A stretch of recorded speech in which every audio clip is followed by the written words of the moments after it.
अरे तुम पांचों ने कुछ सोचा या नहीं? घर की हालत बिल्कुल खराब है। ये मिट्टी का घर अब ज्यादा दिन टिकने वाला नहीं है। हाँ माँ, मैंने अपने दोस्त से बात कर ली है। उसने अपने मालिक से हमारे लिए बात की है। 2 से 3 दिन में हम शहर चले जाएंगे। क्या? शहर? इतना दूर जाना जरूरी है क्या? माँ, अब पैसे के लिए दूर तो जाना ही पड़ेगा। यहाँ रहकर कोई काम नहीं मिल रहा, और जहाँ काम मिल रहा है वहाँ सही पैसे नहीं मिल रहे। पर कुछ दिन बाद जन्माष्टमी है और ये हमारा पहला जन्माष्टमी होगा जब आप लोग हमारे साथ नहीं होंगे। क्या ऐसा नहीं हो सकता कि आप जन्माष्टमी में घर आ सके? भाभी, किसका मन नहीं करता कि वो त्योहार अपने घर वालों के साथ मनाए, पर हमारी नई जॉब है, हम काम छोड़कर नहीं आ सकते, और इस समय हमारा शहर जाना बहुत जरूरी है। आप घर की आर्थिक स्थिति तो जानती ही हो ना। अगर ऐसी बात है तो ठीक है, आप पांचों आराम से शहर चले जाओ। हम पांचों देवरानी जिठानी मिलकर माँ जी का ख्याल रख लेंगे। अब आशा के 5 बेटे नौकरी करने के लिए शहर चले जाते हैं और आशा अपने छोटे से घर में अपनी 5 बहू के साथ अकेली रह जाती है। इसी तरह 3 दिन बीत जाते हैं और एक दिन तेज आंधी तूफान आता है। अरे बहू, जल्दी से घर का दरवाजा बंद कर लो, बाहर बहुत तेज आंधी तूफान चल रही है। आशा के कहने पर जैसे ही पूर्वी घर का दरवाजा बंद करने के लिए खड़ी होती है, उसके घर का दरवाजा हवा की वजह से टूट जाता है और घर की थोड़ी सी छत भी टूटकर गिर जाती है। अभी तो बरसात भी नहीं हुई और इस आंधी तूफान में ही हमारे घर की ऐसी बुरी हालत हो गई। माँ जी, मुझे तो बहुत डर लग रहा है।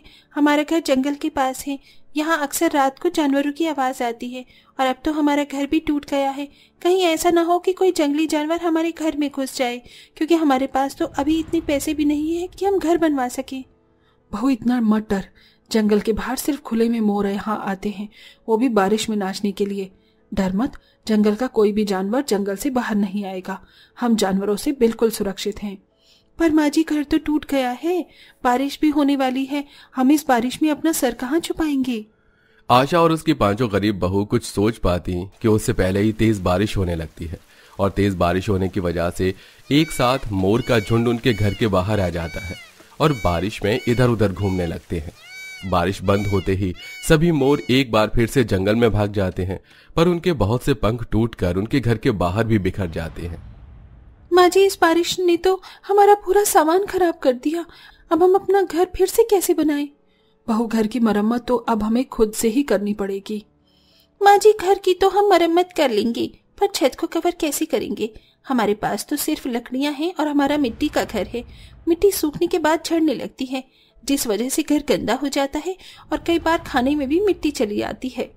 बहू, घर मिट्टी का हो या प्लास्टर का, अब हमें अपने घर को खुद ही ठीक करना होगा। दीदी, माँ जी बिल्कुल सही कह रही हैं। घर मिट्टी का हो या लकड़ी का, घर की मरम्मत करना बहुत जरूरी है। आप यहाँ मिट्टी गीली कर लीजिए, मैं ये सारे मोर पंखों को उठाकर फेंक देती हूँ, ताकि हमारे काम आसान हो सके। आखिर घर की छत को फिर से पक्का जो करना है। इतना बोलकर वंदना घर के बाहर पड़े सभी मोर पंखों को एक एक करके उठाती है और घर के बाहर जमा कर देती है। इतने सारे मोर पंख देखकर पूर्वी भाभी से कहती है, मोर पंख कितने सुंदर होते हैं ना, काश कि मैं इन्हें अपने घर में सजा पाती।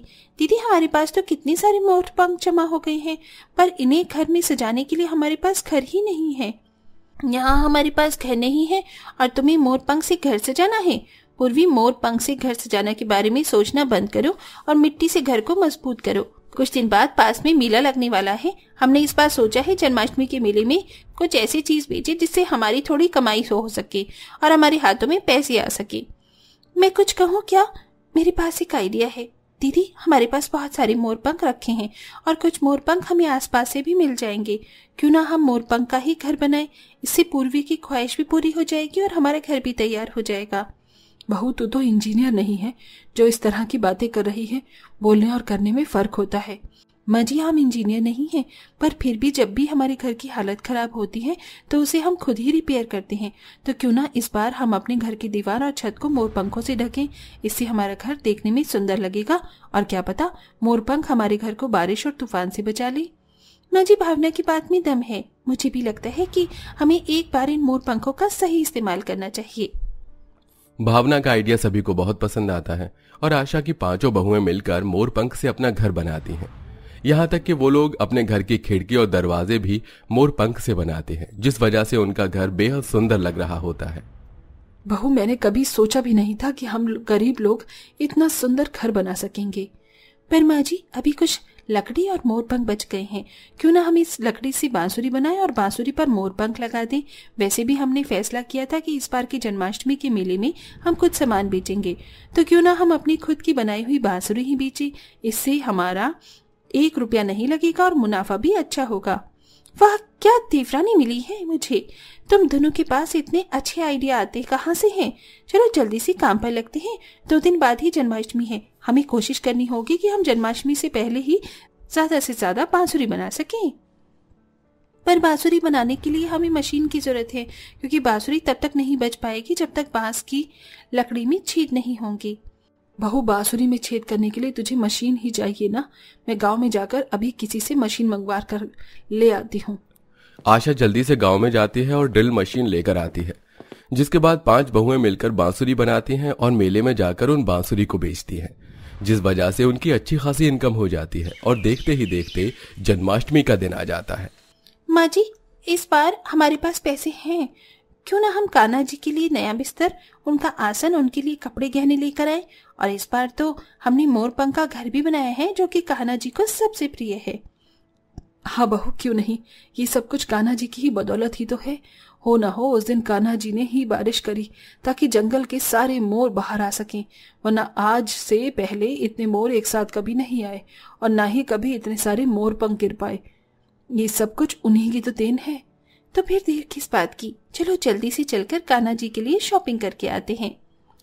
आशा की 5 बहुएं थोड़े से पैसे लेकर मार्केट जाती हैं और शॉपिंग करके घर आती हैं। अब जन्माष्टमी वाले दिन 5 बहुएं उपवास रखती हैं और कान्हा जी को अपने हाथों से नहलाकर उन्हें नए कपड़े पहनाती हैं और झूला झुलाती हैं। काश कि आज मेरे 5 बेटे भी मेरे साथ होते तो कितना अच्छा लगता। वो हमारा मोर पंख का घर देखकर कितने खुश होते।